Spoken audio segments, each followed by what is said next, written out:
नमस्कार दोस्तों, आप देख रहे हैं YouTube चैनल मैग्नेट हैंड, एक ऐसा हैंड जो खींच लाए आपको शिक्षा की ओर। आज हम बात करेंगे एनसीईआरटी जो कि नई अभी 2026 में आई है, 9th क्लास मैथ्स की, जिसका नाम गणित मंजरी है। उसी की एक्सरसाइज 1.1 को हम करने जा रहे हैं। तो जैसा कि पहले क्वेश्चन के अंदर आपको दिया हुआ है कि इसने एक फिगर, एक डायग्राम दिया हुआ है जो कि एक रूम का डायग्राम है। उसके बेसिस पर इसने कुछ क्वेश्चंस किए हैं। जैसे कि इसने बोला है कि जो फिगर है ये 1.3 है फिगर। तो ये शो द रियांस room of the point O A B C, एक कह सकते हैं साइड दे रखी है O A B C, and it's corner the X axis and Y axis. X axis देखो ये जो कहते हैं, जो लेटी हुई होती है इसे एक्स एक्सिस कहते हैं, और जो वर्टिकल है इसे वाई एक्सिस कहते हैं। यानी जो सीधी लेटी हुई है उसे एक्स और जो खड़ी है उसे Y. Point O is the origin, जहाँ से शुरुआत होती है यानी कि ओ से शुरुआत होती है उसी को ओरिजिन कहते हैं। तो पहले क्वेश्चन में ये पूछ रहा है, if D1 R1 represent the door of Riyan's room, how far is the door from the left wall of the room? How far is the room door from the x axis?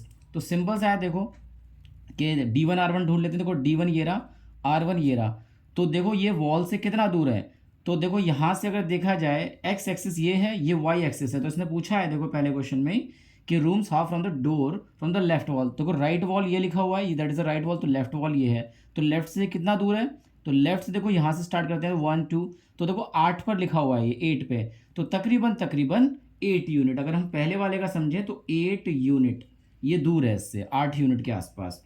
फिर ये बोलता है next question में, how far is the door from the X axis. तो देखो x axis पर तो ये लाई कर रहा है, तो एक्स एक्सिस से दूर नहीं है, उसी पे पोजीशन जो है वो 8 यूनिट है।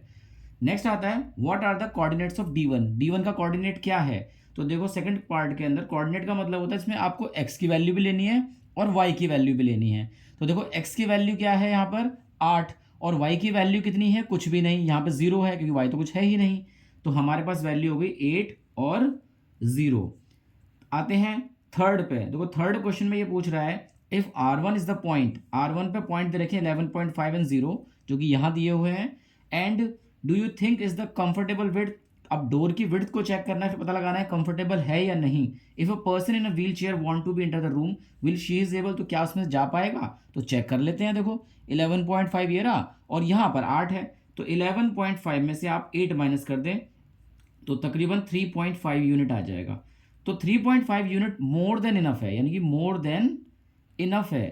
क्यों, क्योंकि व्हील चेयर की जो चौड़ाई होती है तकरीबन तकरीबन 2.5 फीट होती है, तो आसानी से इसमें पास हो जाएगा। तो आंसर है easily, yes it is possible कि आसानी से वो पास हो जाएगा।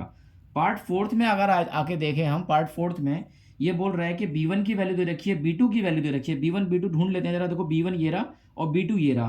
तो ये कह रहा है कि ये बाथरूम के हैं, यानी बाथरूम B1 B2 से इस्तेमाल किया, B4 बाथरूम, तो इसने इस्तेमाल किया है। तो ये चेक करके बताएं इसकी कि बाथरूम डोर नैरोअर है या वाइडर है जो रूम के डोर से। तो चेक कर लेते हैं। देखो 4 ये रहा और 1.5 अप्रॉक्स ये यहाँ पर है, तो 4 में से हम 1.5 माइनस कर देंगे, दैट इज 2.5 यूनिट।